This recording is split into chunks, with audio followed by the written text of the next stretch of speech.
Israelis are victimizing above all the children. It is totally unacceptable that the Israelis should behave like this, but they don't care. They don't give a damn about their fellow human beings. Are holding an entire people in the largest prison camp in the world in appalling conditions. Make the Israeli government reappraise this barbaric and unproductive strategy. The Israelis don't care about condemnation. They're self-righteous and complacent. These people cannot be persuaded. You cannot appeal to their better nature when they don't have a better nature. My grandmother was ill in bed when the Nazis came to her hometown of Stachov.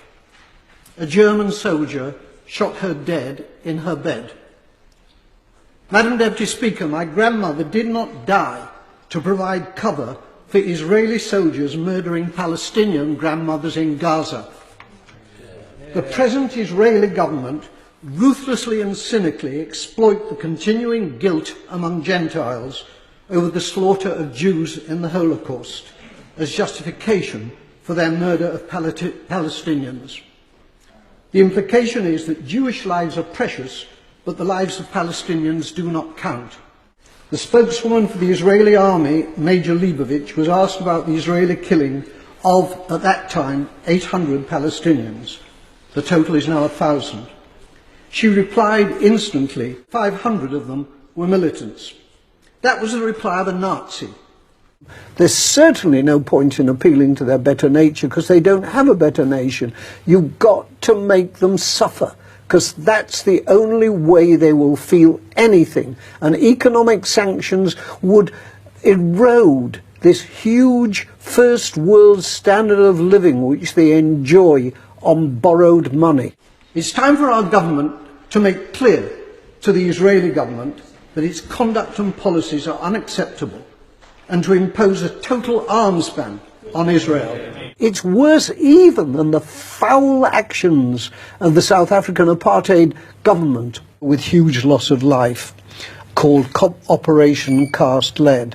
A year afterwards, the smoke from the white phosphorus bombardment by Israel was still fuming away. Israel was born out of Jewish terrorism. Jewish terrorists hanged 2 British sergeants and booby-trapped their corpses. Irgun, together with the terrorist Stern Gang, massacred 254 Palestinians in 1948 in the village of Deir Yassin. For every Israeli killed by Palestinian, 100 Palestinians have been killed by Israeli troops, often, and the UN has revealed this, deliberately firing at women and children and killing them. If any other country on earth was doing what the Israelis have been doing to 1.7 million Palestinians in Gaza, there will be United Nations resolutions, there will be calls for intervention, there will be sanctions, but the Israelis literally get away with murder. There will still be 1.5 million Palestinians in Gaza and 2.5 million more Palestinians in the West Bank who are treated like dirt by the Israelis.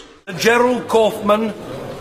Will the Prime Minister condemn the new Israeli government bill which removes what are defined as national rights from all Israeli citizens who are not Jews, makes Hebrew the only national language, and has been denounced by the Israeli Attorney General as causing a deterioration in the democratic character of the state? Will he make clear that statutory repressive removal of citizenship rights on the basis of religion will turn Israel into an apartheid state? What I'd say to the right honourable gentleman is this, that one of the reasons I'm such a strong supporter of Israel is that it is a country that has given rights and democracy to its people. The Prime Minister, David Cameron, described the Gaza Strip as a prison camp. But it so happened that he said that when he was visiting a Muslim country, Turkey, and wanted to ingratiate himself with his hosts. War about illegal settlements and stolen lands. And what is the next big political move? I have sat here these last 30 years and heard the same statement every year for 30 years, and nothing has happened. Just last year, the UN predicted that potable water in Gaza would run out by 2016. The Palestinian officials are reporting that the Israelis are targeting water and sewage supplies. And already before this latest attack, the people of Gaza were spending 30 pence out of every pound on safe drinking water. How are we going to make sure that they can live while we carry on this argument? Israeli aircraft have been targeting water wells, and if they have, that is a clear breach of international law. Ethnic cleansing and apartheid are evil. Sadly, successive governments have supported a country where these vile actions are inflicted on the indigenous people. The Israeli government said it was to proceed with the forced evictions of 30,000 Bedouin Arabs from their historic lands. Is it not time we treated Israel as we did apartheid South Africa? Gaza under siege and 60% of the West Bank now under direct military rule, and a seemingly complete failure to halt the continuing expansion of the Israeli settlements. These settlements are illegal in the West Bank. The tragedy of the loss of life in the whole region surely stems ultimately from the occupation of the West Bank, the settlement policy and the siege of Gaza that's going on at the present time. What practical steps has he taken to criticise Israel for its collective punishment of the people of Gaza, destruction of water supplies and sewage plants, killing of large numbers of civilians? What sanctions does he now propose to take against Israel for acting against international law in punishing a civilian population? Everybody, but particularly the young people and the children, are undernourished, which affects them so much that it will go on to future generations. They have hardly any fresh water, just for a few hours every 5 days, so they're diseased in that way. A great deal of the transport now is by horse or donkey. There's hardly any electrical power. Indeed, on a recent summer, because there wasn't enough electricity for air conditioning in nearby Tel Aviv, they cut off the electricity in the Gaza Strip. No building materials are brought in, so that the schools that the Israelis destroyed, in some cases with children in them, cannot be rebuilt. The vacuous words of the Israeli government and the IDF spokesman, that they have no regard themselves for international humanitarian law, that they place a completely different and much lower value on Palestinian life compared to Israeli life. The actions that they are taking are completely outwith the United Nations Charter and any idea of how a civilized nation ought to behave. I've known most of the prime ministers of Israel, starting with the founding prime minister, David Ben-Gurion. Golda Meir was my friend. So was Yigal Allon, the deputy prime minister, who as a general won the Negev for Israel in the 1948 War of Independence. The Israeli Foreign Minister, Tzipi Livni, asserts that her government will have no dealings with Hamas because they're terrorists. Tzipi Livni's father was Eitan Livni, Chief Operations Officer of the terrorist Irgun Tzvai Leumi, who organised the blowing up of the King David Hotel in Jerusalem, in which 91 victims were killed, including 4 Jews. Israel was born out of Jewish terrorism. Jewish terrorists hanged 2 British sergeants and booby-trapped their corpses. Irgun, together with the terrorist Stern Gang, massacred 254 Palestinians in 1948 in the village of Deir Yassin. Innocent civilians slaughtered by the Israelis in Gaza was the inhabitant of a disabled people's home, which was hit by Israeli targets, and that a hospital was hit as well. The political relationship with Israel and between Israel and the European Union should now be reconsidered in the light of the Israeli government's disproportionate response. 09 Operation Cast Lead and saw for ourselves that humanitarian centres by the UN had been hit by Israeli strikes. As a high contracting party to the Geneva Convention, what can Britain do about this? Will he confirm that hitting humanitarian centres is a war crime? There can be no peace until there is an end to the blockade of Gaza for even the most basic economic materials like building materials, and withdrawal of from the illegal settlements which prevent any possibility of a contiguous state on the West Bank.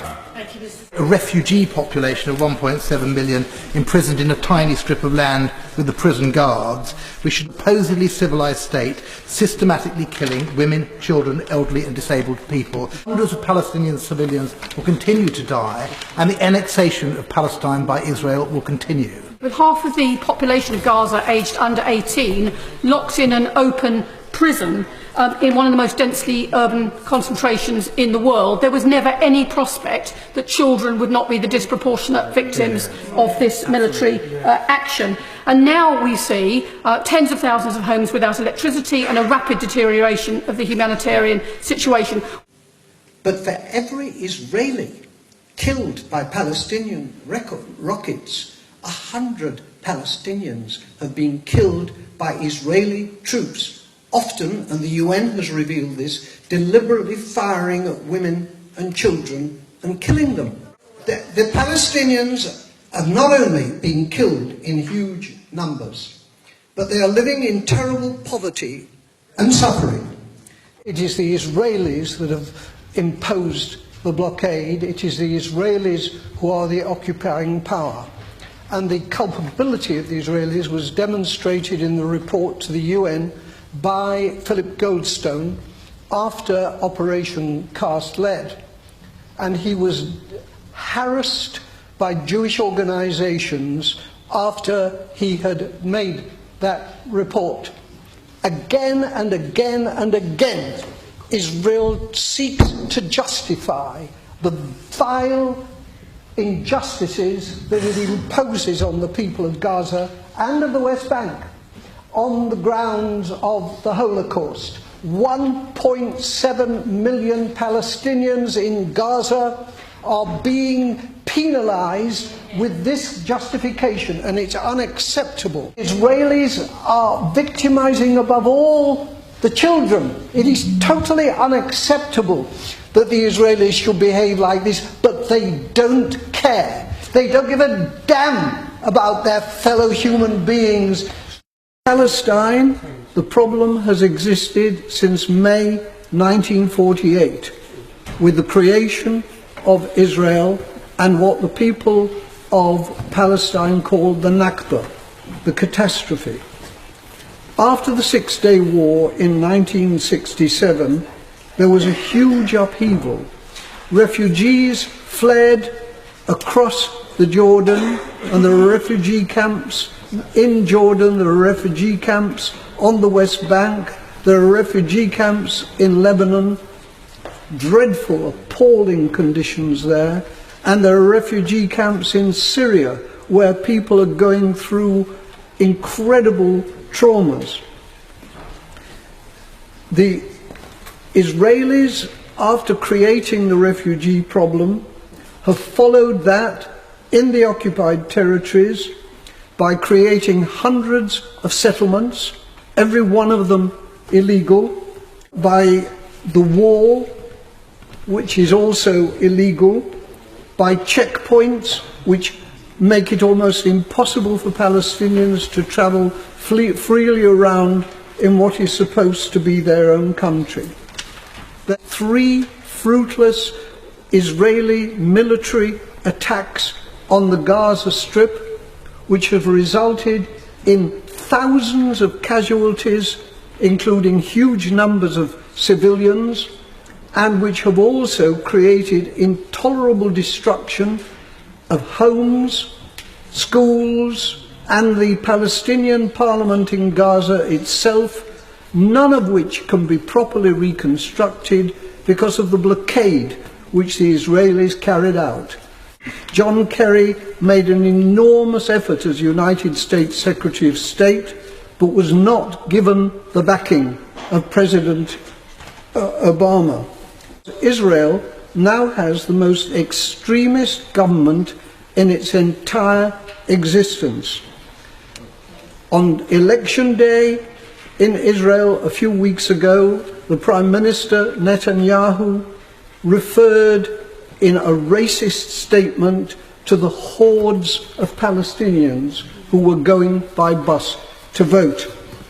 He refused and threw himself back from any notion of a two-state solution.